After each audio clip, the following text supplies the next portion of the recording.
Welcome into the CHGO White Sox podcast, coming to you live from Studio A of our CHGO offices here in the West Loop of Chicago. I'm your host, Sean Anderson. Alongside me, the full CHGO White Sox crew. That is Vinnie Duber. Follow him at Vinnie Duber. He's our CHGO White Sox beat writer. That is Herb Lawrence. Hello. You can follow him at Ectorwall23. He's our CHGO White Sox community leader. You can follow me at Sean_W_Anderson. You can follow the show at CHGO_White Sox. We are produced today by Sarah. Hi. You enjoyed your 3 hours here? Yes. All right. Hit the thumbs up button and feel free to subscribe. We are getting closer to March 4th. It's March 1st, if you haven't looked at a calendar, which means we're getting closer to our 3-year anniversary, right? 2. It'd be 2? Yeah, it would be. We started in 2022. It has been 2 years. 2 years since We'll start our third year off. So, okay, so that's all right. That's confusing. But it's our third time working. Fun with math. Third time working on March 4th. That is correct. But it's our 2nd-year anniversary. It's like your birthday. You don't count that first one usually, even though you should. I'm out. Wouldn't I be one? Oh, no, I guess, yeah. It's See how it goes? I know I really didn't. Hit the subscribe button is the whole point of this. We are getting closer to 50,000 subscribers. Yeah, I'm 40. I have had 46 birthdays. I'm only 45 years old. The birthday doesn't count as one of your actual days. Think about it this way for more confusion. Mm-hmm. The first year of your life ends with your first birthday. On today's show, your brain? Yes. On today's show, I've watched 3 hours of spring training baseball. My mind is mush. All these guys with nameless jerseys. I mean, that's what the real people should be really mad at Fanatics for that. Can we just get names on the back of those? Like, some of these jerseys don't even have names. You know what's just really funny is that you know who's escaping this criticism altogether? The Yankees. They figured it out. They're playing that long game.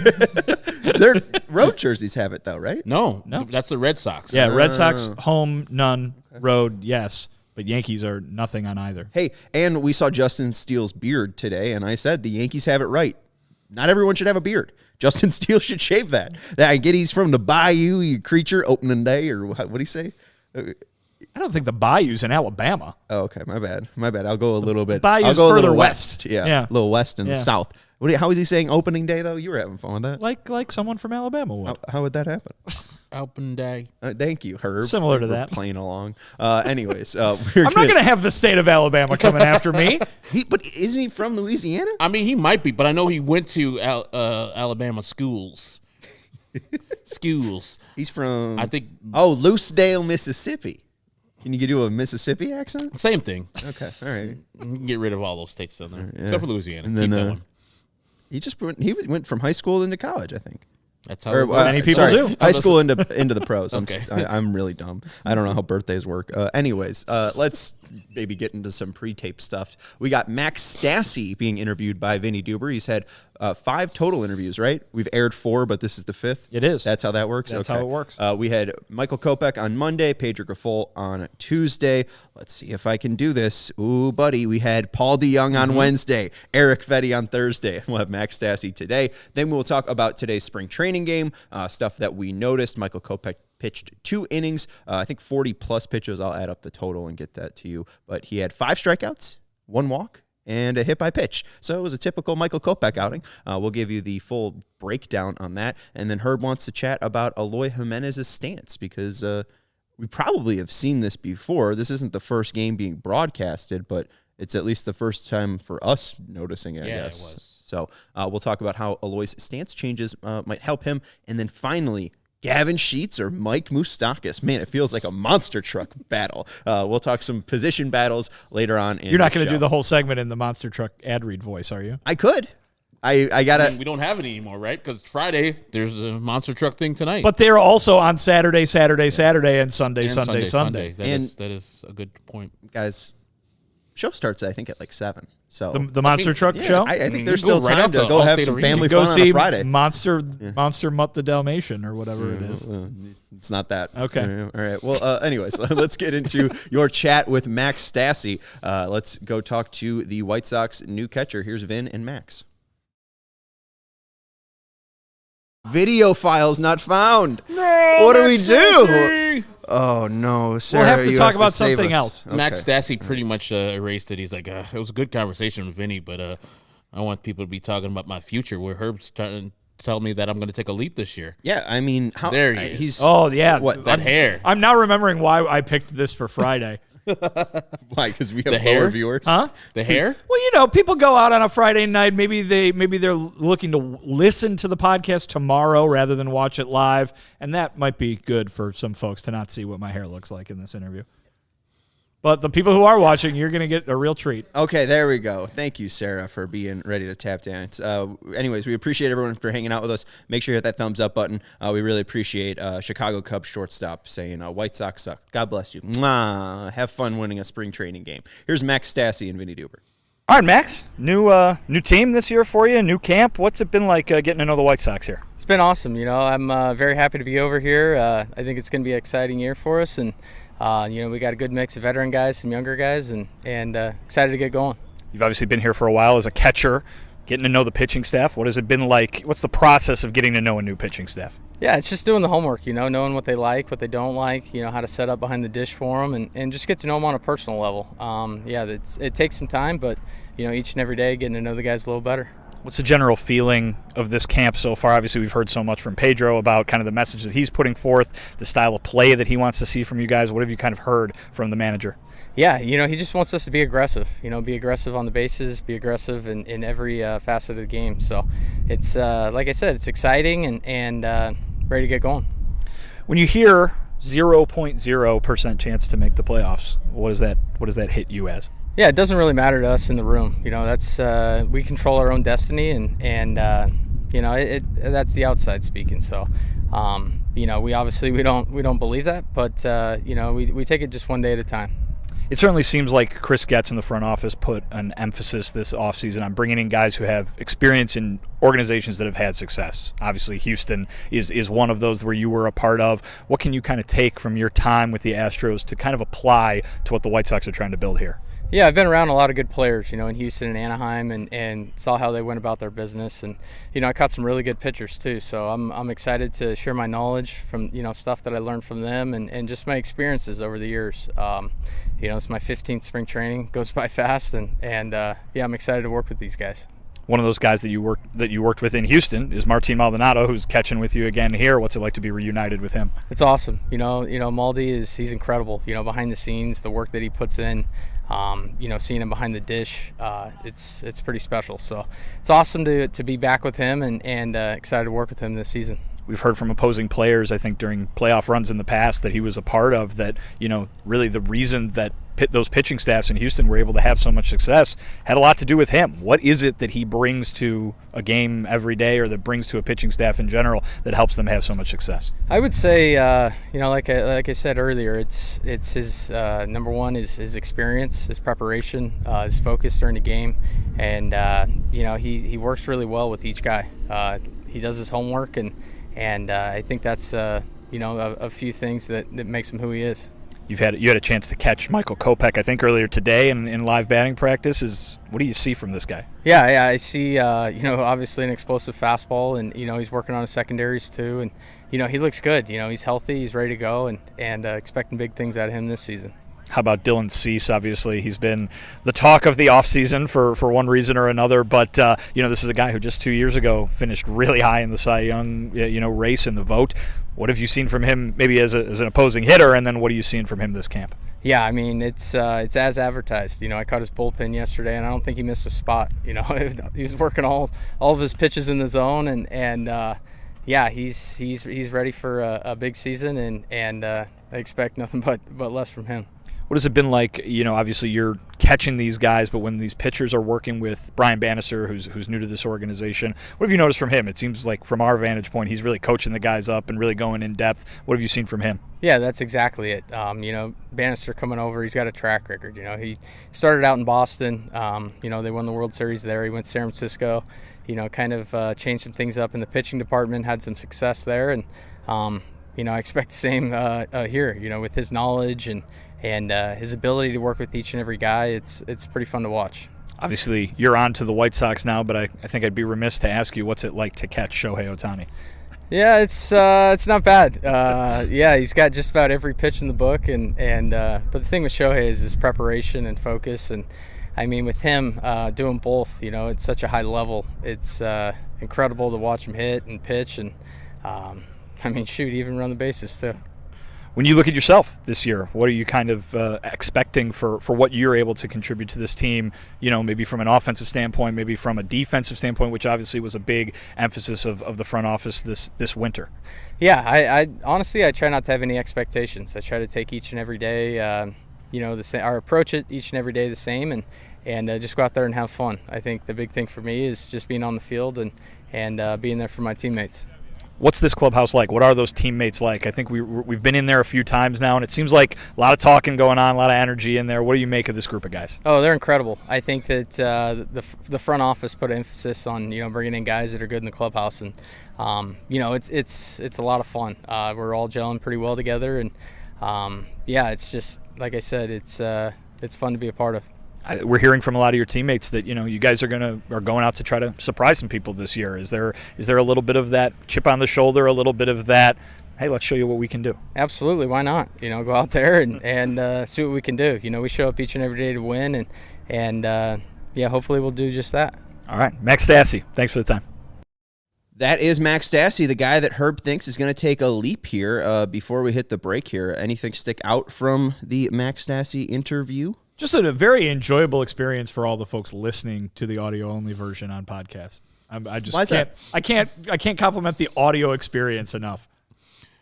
Any specifics? That hair was horrible. Oh, okay. It looked terrible. You didn't I know everybody's their toughest critic. As I watched that, I saw a couple hairs out of place, but you're outside in the breeze. I got to be honest.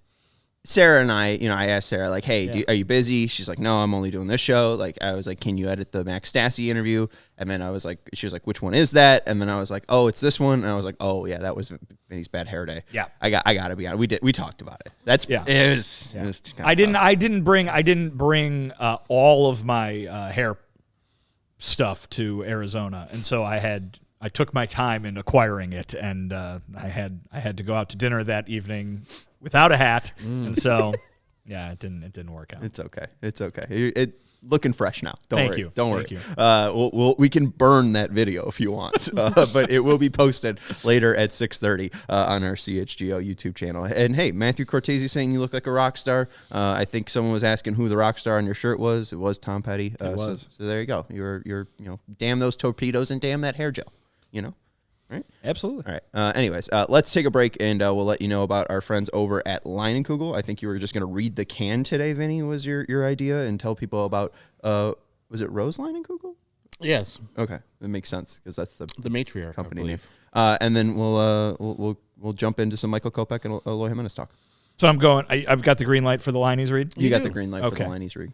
Guys, when you hear the phrase Wisconsin innovation, some things might come to mind. Perhaps the cheese curd. Perhaps indoor water parks. People owning their own NFL team. That's another thing. Perhaps Summerfest. They say, hey, we've got this big giant piece of concrete on the front of the lake. What are we going to do with it? Put a bunch of concerts there at the same time. But you know what comes to my mind? The delicious beers made by the Jacob Leinenkugel Brewing Company out of Chippewa Falls, Wisconsin. Guys, they're sponsoring us now, and it's fantastic because it means that we get to sit here and drink these delectable beers on air, whether it's the Sunset Wheat that I'm enjoying currently or the Lakeside Cherry that Herb is enjoying currently, or you can go down to the Jewels and get yourself some Honey Vice, I bet. But I know what everybody's waiting for. They're waiting for summer. They're waiting for the temperatures to get to the exact perfect, scientifically proven spot where summer shandy tastes its most delicious. That's why it's a seasonal beer, folks. But get ready for that, obviously. Usually shandy season starts kind of early. I bet maybe this month, maybe next month, you'd be finding summer shandy in your jewels. So you got to go ahead and get it, because what other beer are you going to drink while you're sitting by the lake or while you're out at the Sox game? Because as you know, Leinenkugel's is the official craft beer of the Chicago White Sox. Or maybe you're going all the way up to northern Wisconsin. You're going to be paddling around on a lake in some canoe. You're going to want a hearty sample of summer shandy. You're going to want a whole full cooler of it, because you go through it quickly. It's just that good. Here's the part that I have to read verbatim. Flavor life's simple moments with Leinenkugel's, the official craft beer of the Chicago White Sox. Get yourself to Leinie.com/CHGO to find delivery options near you. That's LEINIE.com/CHGO. Or pick up Leinenkugel's pretty much anywhere they sell beer. Leinenkugel's, flavor the moment. Celebrate responsibly. The Jacob Leinenkugel Brewing Company, Chippewa Falls. Yes. You talk about Wisconsin innovation in that ad. I did. Do you know it's an innovation of the great state of Florida? Shows where guys wrestle alligators. Monster Jam. Enjoy big-time family fun at Monster Jam, where the world's best drivers and their 12,000-pound monster trucks tear up the dirt in wide-open competitions of speed and skill. You'll be on the edge of your seat as you witness all-out racing, massive stunts, big air and backflips. Monster Place is the only place to see the legendary Gravedigger, Megalodon, El Toro Loco, and Vinny's favorite, Monster Mutt Dalmatian. It's the most heart-pounding monster truck event, an experience you won't forget. Nothing else compares. Unscripted, unforgettable, unexpected. Monster Jam. As big as it gets. See world-class athletes in action performing the craziest stunts in motorsports. This is Monster Jam. See it live at the Allstate Arena, March 1st, 2nd, 3rd, Friday, Saturday, Sunday, this weekend. Be there, be there, be there. Link for tickets is in the description. And that is at 6 p.m. Doors open at 6 p.m., so be there. There's probably people watching this show driving while sitting in the Allstate Arena waiting right now. Waiting to pay to get in that parking. Maybe parking's free. I don't know. I didn't look into this. They're probably just like Monster Mutt Dalmatian, Monster Mutt Dalmatian. They all have hoodies. They're the top has the little ears on it too. Yeah, right. Yeah, it's cute. And William, I do appreciate that I sound like Randy Savage, but I'm also not doing my actual Randy Savage because ooh yeah. No, I can't do it. Okay, never mind. Snap into a Slim Jim. Ooh no, it's not there. Yeah. You gotta get a. I guess I've just been too monster jamming. Yeah. Cream always rises to the top. Ooh yeah. There it is. You're getting there. All right, that's better. Okay, Yeah. I had to do the cream crop. Okay, let's talk about today's spring training game. Sarah worked very hard on the graphic that says the White Sox lost 10-6 to the Cubs out in Mesa, Arizona. Sunny Mesa, Arizona. Ooh, I gotta be honest. I don't think I would ever say, other than this very specific situation, I'm glad I'm not in Mesa, Arizona, because as you can see outside, it's a cloudy, dreary day here in Chicago. Looked lovely out in Arizona for doing anything other than trying to catch a fly ball. Also, too, you came back, and then the next day, was it that tornado day? Basically, that was here. Yeah, that was Tuesday. Yeah, that was Tuesday. Yeah, okay, so welcome back. Tornadoes and clouds. Sunny, almost unbearably sunny Mesa, Arizona, or regular hell in a Chicago. week. Anyways, It's 78 degrees in Mesa, Arizona, by the way. So that sounds nice. Ugh, too 78 early. and real sunny. Way too much. You're complaining about a 78 and sunny day? Yes. What? Perfect day is 65. You stop. 100%. You know how much I sweat? 78, man, I'll be melted. Ooh, sorry. Melting. Sorry, people who are listening on the radio. You didn't melt this winter. This is the warmest winter since Ever. Know? Sunday. Since No. 1987. I heard 1932. I'm totally Yeah. guessing. I don't know. Oh, I didn't. That you gave a really convicted answer there. I believe Sarah with 1987. No, 1932. Oof. I mean, that's yikes. Anyways, what were we talking about? Oh, sunny Mesa, Arizona, and Pete Crow Armstrong being horrible at baseball. I mean, even and Matt a lot of Mervis. other people too. Yeah. I mean, thankfully the Sox weren't doing it. I didn't see any Sox dealing. They got better issues with shades, that. I guess. Maybe the Cubs couldn't hit the ball in the air. Anyways, let's jump into Michael Kopech. We can work. Actually, I guess Eloy was first because Eloy hit in the first inning. So why don't we go to Eloy? Then we'll get to Michael Kopech. Eloy Jimenez, we think we noticed a stance change from Eloy. Eloy has obviously always had a very odd leg stance, has been very pronounced. He always had a very upright bat. Sarah, if you have that graphic, feel free to flash it. But what we noticed was the Twitter screenshot. What we noticed is his arms seem to be a little bit more away from his body. You can see it's very tight to his body. His elbow is raised and more pointed towards the plate rather than straight down, pointed towards his back foot. And you can also see that leg movement. While it is still there, it does seem to be a little lessened. It seems to be a little bit more straight, a little bit less of like a sharp bend there in that front leg. You can kind of see it's more of a curved leg, his front leg, than a pointy, and his back seems to be a little bit more arched. You feeling like he's more hitterish now? Can we be baseball and be cool and say he's looking hittery? I'm just trying to figure out, just the hypothesis of why you would do that. And the reason why I would think is probably because where Eloy's hands last year were kind of low, mid-body, and probably at the chest, where if you got to hit a high fastball that's above your hands, you got to get there anyways. You got to get there up there to hit that pitch anyways. Now just start your hands there, and it's better to adjust down than just back up. And so getting your hands, and it looks like his left elbow, his lead elbow is up too, so he can probably get to balls and clear out balls that are inside of him a little bit easier that way. So, yeah, it's a good thing because, in spring training, he's hitting, about 500 right now? So it's just spring training, but somebody was saying, well, his problem's never been his hitting. Last year, his hitting was kind of a problem. He was just kind of mediocre. I think he was a 104 weighted runs created plus, and so that's just 4 points above the average hitter, not just the average designated hitter. For a designated hitter, that's piss poor. So I think that he wants to generate more power, firstly, because people probably have been getting a tell on him, and getting his hands up allows him to get to that ball a little quicker at his high fastball. And so it looked like he got a high fastball today from, was it Assad? Assad, yeah, and he got to it, but it broke his bat and then dumped it right over the shortstop's head. So if that's working, if that's what the point is, I'm all for it. It's funny, we talked to Eloy in the early days of spring training, and certainly it stands out to everybody that this is a power hitter who is having so much trouble getting the ball in the air for the better part of the second half last season. And so we talked to him at the beginning of spring training and said, well, hey, what are you working on? What are you doing to fix that, to hit more fly balls? And he basically refused to tell us and said it was a secret, and we'll see. We'll see if it works, kind of thing.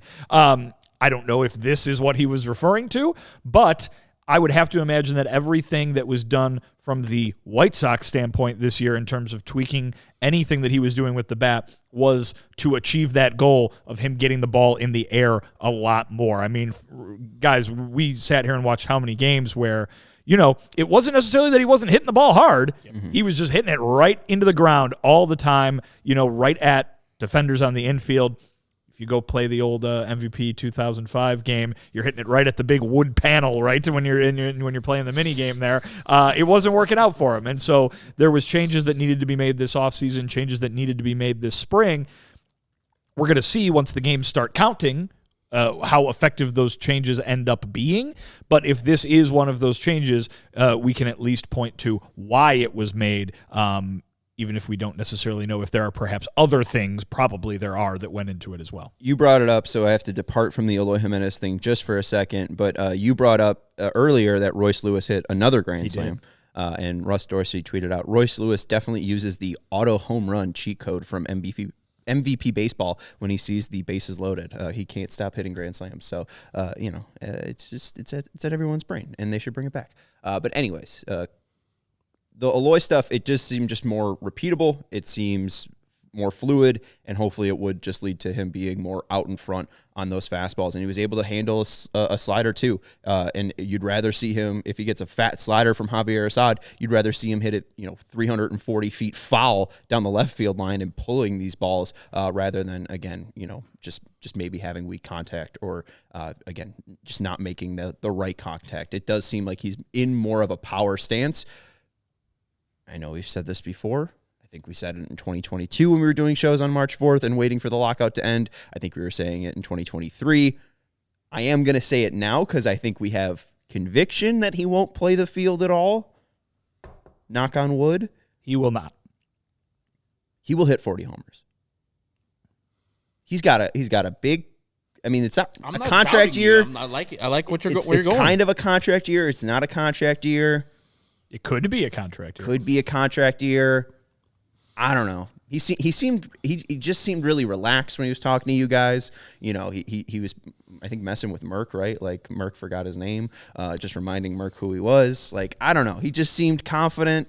If he's healthy, he's confident. He's made changes that will just help him be just more repeatable. No appendix to burst this year. Hope right there you go. I think he'll hit 40. I don't know. I don't think it's crazy, but it's just not at all. I would like him to do it. He's did it one time in his rookie year, and I think if you extrapolate him being healthy, that would be a natural 40 home runs too. Easily hit 40. Fingers crossed. All right, let's take a break, and then we'll get into some Michael Kopech stuff.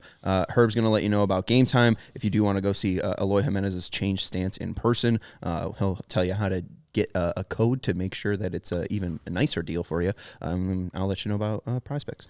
At Game Time, they believe that you shouldn't be worried about when you're buying tickets to your next big event. That's why Game Time has a fast and easy way to buy tickets for all the sports, music, comedy, theater events that are near you. With killer last-minute deals, all-in prices, views from your seat, and their best price guarantee, Game Time takes the guesswork out of buying tickets. My situation, I bought some tickets in Atlanta to see the Braves play, went to a secondary site other than Game Time to see if they had cheaper tickets, and one did. So I sent this information to Game Time, and within 12 minutes of that email, they sent 110% of the difference to my Game Time account. You could see the views from your seat before you buy, so you know exactly where you're expected to sit when you arrive. And all-in prices show the total up front, so you know where you're getting without the hidden fees. Game Time has deals right up to the start of the event and even an hour after the event start. It's the place to go to find last-minute seats. Going up to Milwaukee later in April, I was thinking about buying tickets to the Brewers-Yankees, but I said I'm going to wait until the game starts so I can go and buy them at Game Time so I can get the best seats and the best price available. And with zone deals, you pick the section, Game Time picks the seats for an average savings of 18%. And at Game Time Guarantee, that means that you'll always get the best price. You find tickets in the same section or row for less, Game Time will credit you 110% of the difference. Take the guesswork out of buying tickets with Game Time. Download the Game Time app, create an account, and use the code CHGO for $20 off your first purchase. Terms apply. Again, create an account and redeem code CHGO for $20 off. Download Game Time today. Last-minute tickets, lowest prices guaranteed. Thanks, Herb. Prize Picks is the largest daily fantasy sports platform in North America. They are the easiest and most exciting way to play DFS. It's just you against the numbers. Instead of battling thousands of other players, including pros and sharks, you pick more than or less than on 2 to 6 player stat projections and watch the winnings roll in. Football season may be over, but the action on the floor is heating up. The Bulls play at 9 p.m. tonight. Oh, my. At home? At home. Why? CHGO Bulls, it has a post-game show, I believe, at 10:30 or 11, something like that tonight. They'll probably finish at The midnight. Nuggets? The Bucks. At home? Oh, my goodness. Why? I don't Probably know. ESPN or You can go on national Game Time and TVs. get tickets. There's like, there was, Could what you? was it, $45 ones right now? There you go. You can go to Game Time. And you have get a lot of tickets. time to do it. Yeah. You know what you can do on Prize Picks? What? You can pick how fast people are going to be doing the 40-yard dash.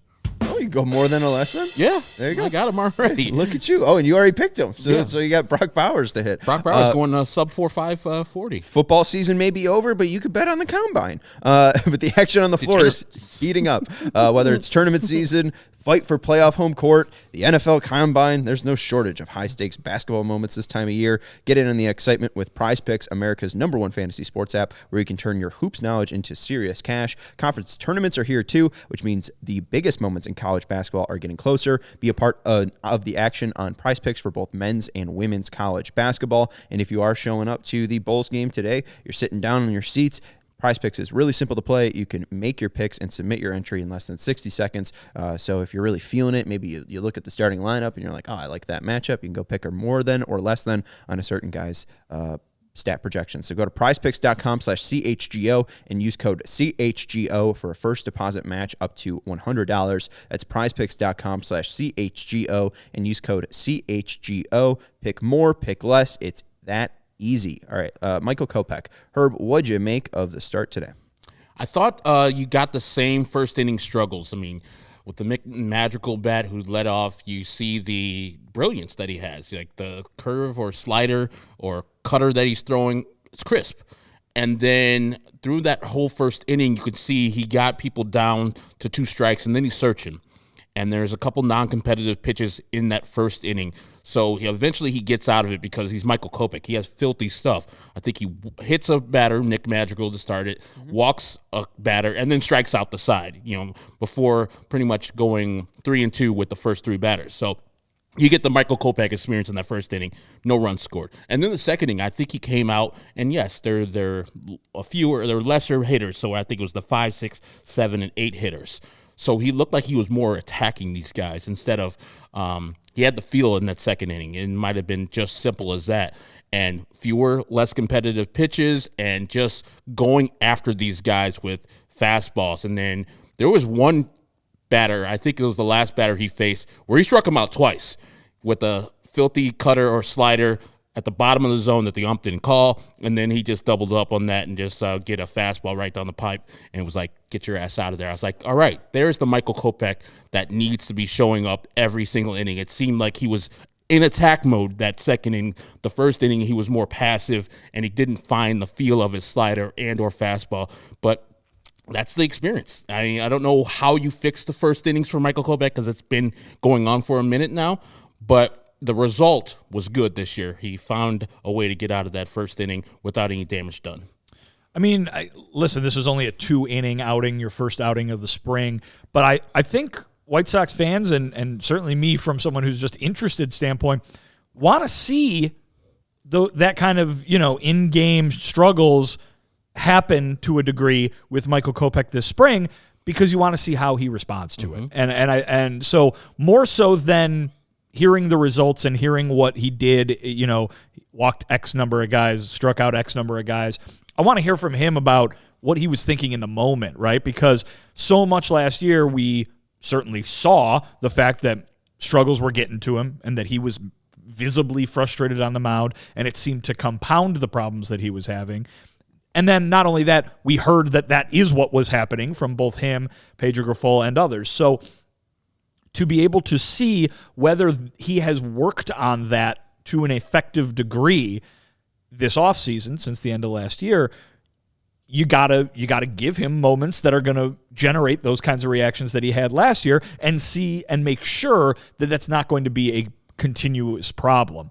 If he's going to continue to walk guys, that's going to be a problem. You don't want walks, right? But Dylan Cease almost won the Cy Young, leading the American League in walks because on the mound, he is unaffected by those, and he is able to get out of it. Michael Kopech was not last year. And so if he can maybe find a solve for that side of the issues that he was going through, maybe the walks don't end up biting him quite as hard because he's able to do what he did today, which was 2 guys on base, I don't care, I'm going to strike out the next 3, right? And so that, to me, is the most important thing of Michael Kopech spring training. I asked Pedro in the interview that I had with him that we played on Tuesday about Michael Kopech's work on the mental side of the game, the emotional side of the game. Pedro said he looked like, in that regard, he showed up to camp looking like a totally different guy. So if that's the case, then a first inning like today is not as we described it in the title, an up and down situation. It's not a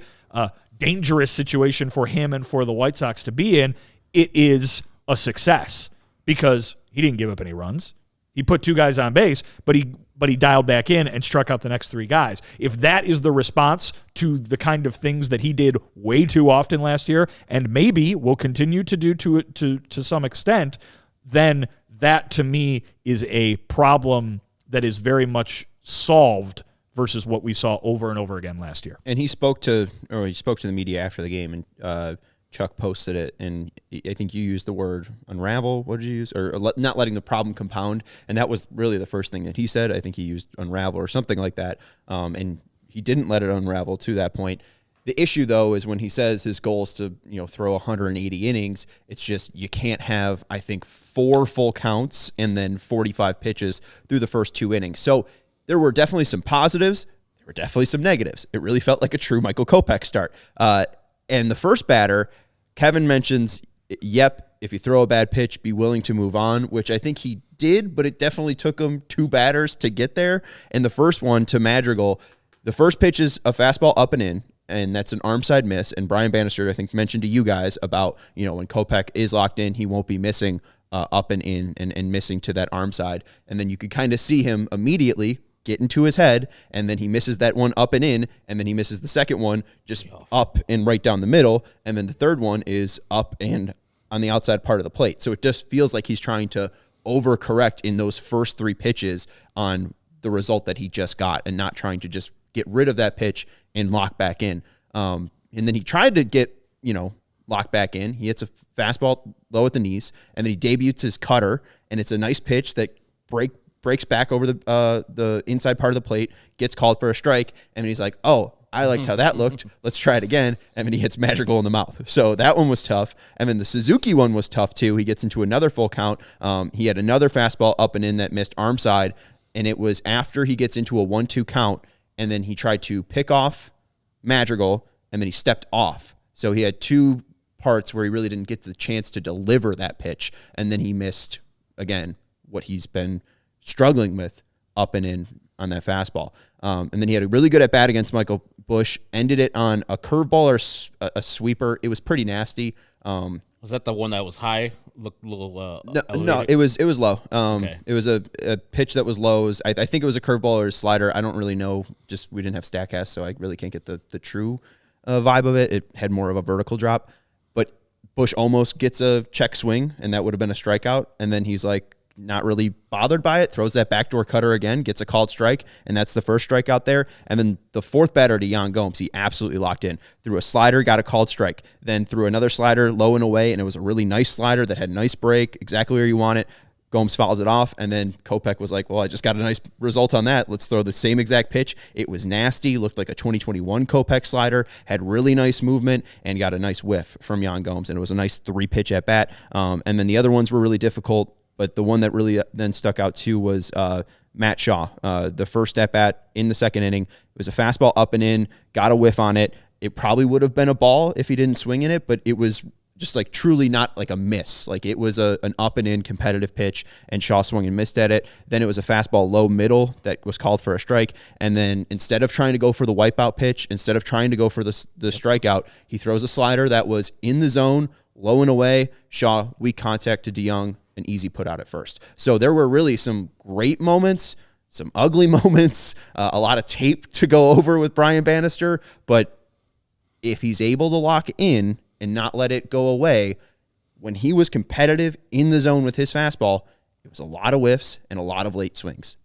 That is why he is a starter. That is why he'll get the chance, if healthy, to make 30 starts, 180 innings. He has a true elite fastball that not a lot of starters have, and while he doesn't have that true 180 inning plateau that he's hit before, he's reached 120. Like he's Garrett Crochet, who were goo-gooing and gagaing over the 100-mile-per-hour fastball he got Shohei Ohtani looking at. He's never thrown more than 60 innings in a season. Like Kopech is the true potential ace of this team if they trade away Dylan Cease, which is very likely.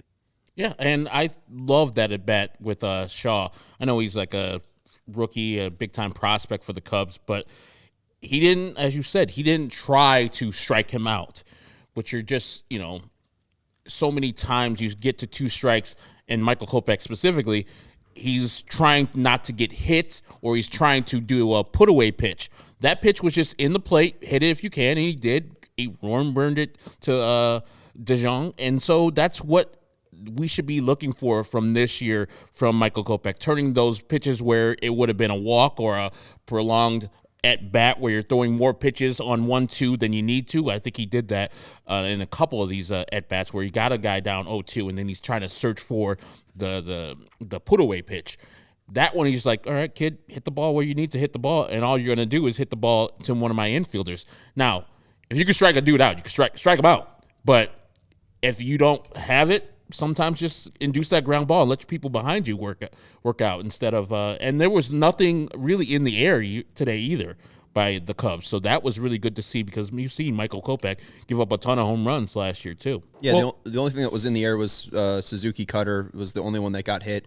It was on the outside part of the plate, and it was fouled off, and it was hit a mile, but it was well fouled. So another one of the takeaways from spring, just from talking with folks and certainly people who watched the Kopech interview that you guys played on Monday will realize this. It seems like Brian Bannister's message to Michael was just keep it simple.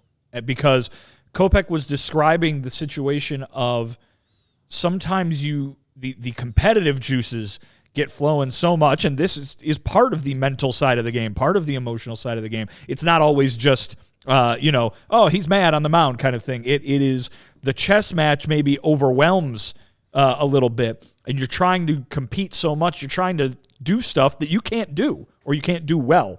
And Brian Bannister's message basically to everybody, but certainly Michael applies as well, is just do the thing that you do really good. Just keep doing that. Have confidence in it and go out there and do it. Don't try to get outside of yourself. Martín Maldonado, talking about Michael Kopech, used my favorite quote of the spring, which was, you don't have to be super nasty to be nasty. And, these pitchers are always looking for that edge, trying to make that ball move in a way that it's never moved before.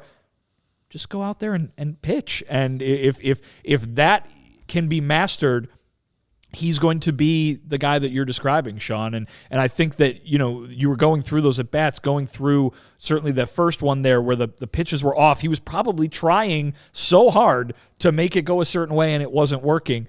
Just throw the ball, and you're gonna do it because you are so naturally talented. And we know, I don't have to say it, but we know he's got all the ability in the world, and it's just about figuring it out and making sure you can do it on a consistent basis, and also figuring it out from batter to batter, right? Because like I was saying earlier, you hit a guy, you walk a guy, guess what?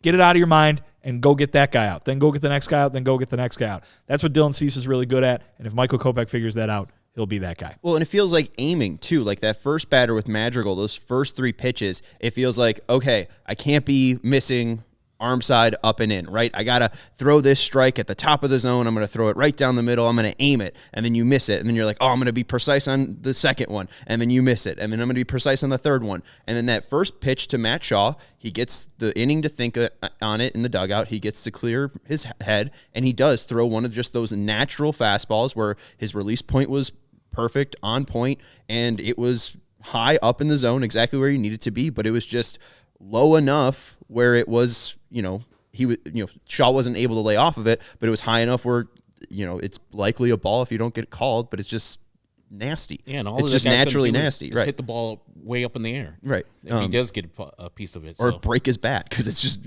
cutting into a righty, like it's disgusting. And if he just can go out there and be like, all right, I'm just gonna throw and maybe not aim, maybe he'll finally get those results. All right, let's jump into the position battle. One of the few actual player position battles that we have. Mike Moustakas versus Gavin Sheets. Everyone's talking about it. Everyone's texting their buddies. The group chats are blowing up. Really? No. I don't know what group chats you're a part of. Again, none of them are blowing up. But what do we make of Gav versus Mike Moustakas? Does anyone have a leg up? Is it Gavin after going after Mike Moustakas' former team with 2 homers? I mean, the results are Gavin, but I think being a veteran that Mike Moustakas is, I think maybe he would have the leg up because the people know him. I'm already thinking about that March press conference, like, oh, well, Moose is running to a couple, and Gav has options, so he can go down to the minor leagues, and you have Mike Moustakas on the team. For my liking, even though I have said that Gavin Sheets shouldn't be on this team, in a real world, I would want 27-year-old Gavin Sheets to be getting those at-bats more than 35-year-old Mike Moustakas. I mean, both of them hopefully will not be getting extensive playing time unless they're just different from what they were last year and they're just really good. But I think at the end of the day, and when we're talking about this at the end of the month, we're like, Mike Moustakas made the team and Gavin has another option left. So it was an easy move for the White Sox to do, especially because he's a veteran leader. they know his work, and he can filter down to the other team. And he could probably handle that role a little bit better than Gavin has, because Gavin has pretty much done that role the last couple of years, where he's just the lefty bat off the bench.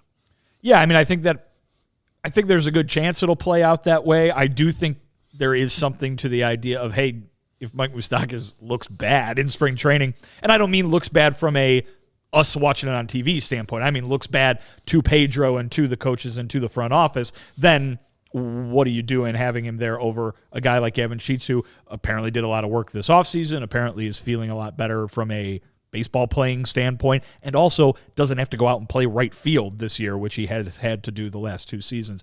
But at the same time, that the roster realities are what they are, right? And to be able to say, Gavin, go down to AAA, we're going to have Moustakas as this guy, and if Mike Moustakas is awful by the end of April, you just come right back. And that seems to be a very easy thing to do. Now, granted, Moustakas, I believe, gets an pay bump if he makes the major league team. Perhaps that has something to do with it at the end of the day. We'll see. But I will say this, from being in that clubhouse during the spring, Mike Moustakas, a very positive presence. You got guys kind of gathered around him, Gavin Sheets being one of them, listening to what he, the yarns he has to spin, so to speak. And obviously, as you mentioned, the familiarity with Pedro Grifol, the familiarity with Chris Getz, they know what he brings, not just to a team on the field, but in that clubhouse. And for a team that is putting a lot of emphasis on a cultural makeover to go with the whole rebuilding effort that they've got going on, it does seem that there would be some positives to bringing him aboard, even if the production is, Herb, what you expect it to be. Well, and to be clear, too, because Kevin's asking in the chat, for right field, what about Dominic Fletcher? Not an option? Oh, boy, is he the option. Dominic Fletcher will be your right fielder, I think, to start opening day. That does seem pretty clear. This is for the left-handed bench bat. Correct. So it doesn't seem like there's a ton of actual position battles for the opening day starting roster or for, the technical usual lineup, typical lineup. It will be Benny in left field, Luis Robert in center field, Dominic Fletcher in right field, Vaughn at first base, second base it seems to be Nicky Lopez, shortstop it seems to be Paul DeYoung, third base will be Yohan Moncada, DH will be Eloy Jimenez, and catcher will be Martín Maldonado. Max Stassi, who you just heard from today, will be the bench catcher. Likely that Danny Mendick will be the bench infielder. We'll see. Maybe. I think we'll talk about that Monday. Yeah, let's just put it this way. As I was, going through those guys, whether it's Danny Mendick, Braden Shoemake, who they got in the bummer trade, and some guys that have been around, Lenin Sosa, Jose Rodriguez, none of these guys are impressive from an offensive standpoint. That's just the truth. Their recent offensive production has been not good, and I don't think anyone should expect it to be good all of a sudden coming up this year. I guess the best case you would have is that those 3 guys who aren't Danny Mendick are young, and perhaps they go to the minor leagues and can continue to develop. Maybe even somebody like a Shoemake gets a shot at the major league, at backing up in the major leagues and develops a little further. Mendick obviously is a little further down the line, but they're going to be there to play defense. And so that's really the answer to your question there when you talk about Gavin Sheets an option in right field.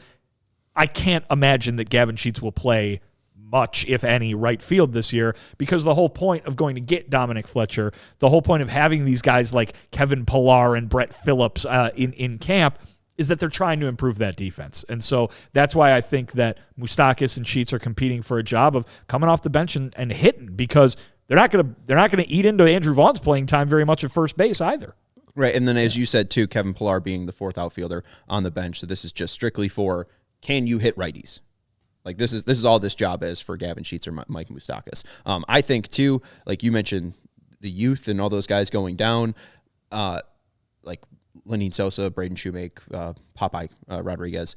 I think this is a pretty easy challenge to give Gavin. We'll give you someone to beat in camp, right? We'll make it hard for you. We'll make it tough for you. He's a good guy. He'll be able to spin yarn, I think is what you said, right? He gets likes him. Pedro likes him. Mike Moustakas is going to beat out Gavin Sheets for a job. If this was Dominic Smith, a guy who is of similar age, a true lefty, a guy who has played first in right field, a guy that is hungry to make the team, Mike Moustakas obviously is talking up how hungry he is to make the team. He's 36 and is bad and hasn't had like a good season in like 4 years outside of Colorado. Like, I'll say this though about it's not Gavin true Sheets. competition. I'll say this about Gavin Sheets though. Forget for a second that he hit 2 home runs the other day. Like, what was your opinion of Gavin Sheets when the season ended last year? Horrible, but it was better than Mike Moustakas. But how much? I mean, what's the biggest? Good. What's the big difference there? You know, Did what I mean? ever bring up Mike Moustakas' name in the 1,500 off-season shows we did? No. No, I guess my point is it would have been a funny bit because he's a former Royal and it would have annoyed you. It would have. Yeah. So I'm just saying, like, my thought was never Mike Moustakas is going to take this job from Gavin Sheets because he's washed. Like, Gavin Sheets is young and he's Larry Sheets' kid, so give him a shot. I mean, when they go to Baltimore, he's going to be great. I don't know. I mean, if like Matt Cortese saying, is Brian Ramos an option? If this was like a guy of Brian Ramos's age, or he was maybe a prospect. Obviously, these guys aren't going to get that playing time. You'd rather have Brian Ramos in like AAA getting, more plate appearances. Brian Ramos might be the starting third baseman next year. Right. So I mean, I don't think it was a true challenge for Gav. Like, I don't know. You don't think Moustakas is making the team? No. Okay. I would be surprised by that just because he's bad. And, like, I think Getz could probably be like, oh, we'll let you go play in Charlotte if you want. Like, we'll give you a minor league coaching job, just like Nicky Delmonico. You know what I was thinking the other day? Is it Delmonico? Yeah. And this is no offense to either of these guys. They're both very good guys. But, like, what are the odds that I would have covered multiple Nickies? You know what I mean? As opposed to Nicks, Right. Nicky Lopez, Nicky Delmonico. Yeah, right. Any other ones you can 2 Nickies. And they're the only Nickies in Major League Baseball history, I believe. Is that true? When I looked it up, it was just came. You looked this up? When I was looking up Nicky Lopez's thing on Baseball Reference, it came up Nicky Lopez, Nicky Delmonico. How about that? All right, now I need to look this up because I do believe you, but also I don't, I guess. I got you. Lucky for Gavin, if he does get sent down at the beginning of the year, they don't go to Baltimore until September. So September 2nd, Baltimore 3rd and 4th. So he can get his hits down there in Charlotte and then come back up here and dominate that weekend. That's another good question for clarification from Kevin there. Sheets and Moustakas both would be primary if they had a defensive position to speak of, primary first baseman. Certainly Sheets has been that way for a while. Moustakas, obviously, many years as the third baseman in Kansas City. I believe he played a little second base when he was in Milwaukee, when he was great when he was in Milwaukee, by the way. Cincinnati, too. He was not great when he was in Cincinnati. Not at all. But he definitely will not be playing any second base. Pedro said, we asked him, Pedro, about that, and he's not going to be playing any second base. Again, defensive focus. This guy is, of an age, and usually when those guys get to that age, they move over to first base. Moustakas might get a look or two at third base, but I wouldn't expect him to be playing any defense there, particularly when you've got a defender the caliber of Yoan Moncada there at third base. Yeah, and especially, I mean, they'd rather see Mendick at third base than Mike Moustakas at this it would point. just be. That's why I'm saying it's just a different position. Yeah, there's the lefty bat off the bench. That's Sheets Moustakas, and then there's the fourth outfielder, which is a guy who's going to have to be able to play second, short, and third. I'm trying to think, like, how many spots is that? 13? Is that the 9 starters, and then you got the backup catcher, then you got the backup left bat, the backup right bat, and that's 13. Okay. Yeah, it's 13 pitchers, 13 batters. Okay. So, yeah, 9 plus 4 is 13. I know they're trying to lessen the pitchers on the roster for next year maybe, but I hope that doesn't happen because White Sox and everybody needs as many pitchers as they can get because injuries are like a motherfucker this year. Right, too. You want 13 pitchers for a 3-game series, too. Yeah. Like, I don't think that would make any sense, especially with 5 of those being, ready for the next 4 games. I don't know what's wrong with Baseball Reference. You're right that Nicky Delmonico exists, but you have to say first name starts with. You can't just say, like, first name is Nicky. It has to be first name starts with, ends with. So it's N. Icky, and N. Icky only brings up Nicky Lopez. So Nicky Delmonico, we know exists. Oh, no. But for some reason, he does not pop up. Nicky Delmonico erasure. Did he never make the major leagues? I can confirm that he's at Sox camps, guys. I can confirm that I saw just him. on my thing, that's what it comes up, like there, just major league just players. when you're typing it in. Yeah, Yeah, okay. I guess that works, yeah. All matches for Nicky. Nick Williams, but that's not Nick. Oh, Former White Sox great. okay, Yeah. but yeah. Well, Nicky Dubs So is here's the his thing: nickname. when you look it up, it's Nicky Lopez, Nick Williams, who is Nicky Dubs, and then Nicky Two Strikes, Nicky Madrigal. So they've had every Nicky ever. Every Ever. Nicky ever. There was Go with a different name. How about that? there was a Nicky Curtis, a Nicky Hopkins, but these were all minor leaguers. So if you've made the major leagues, you are, a White Sox. Congratulations. Oh my God, Nicky Curtis played for Birmingham.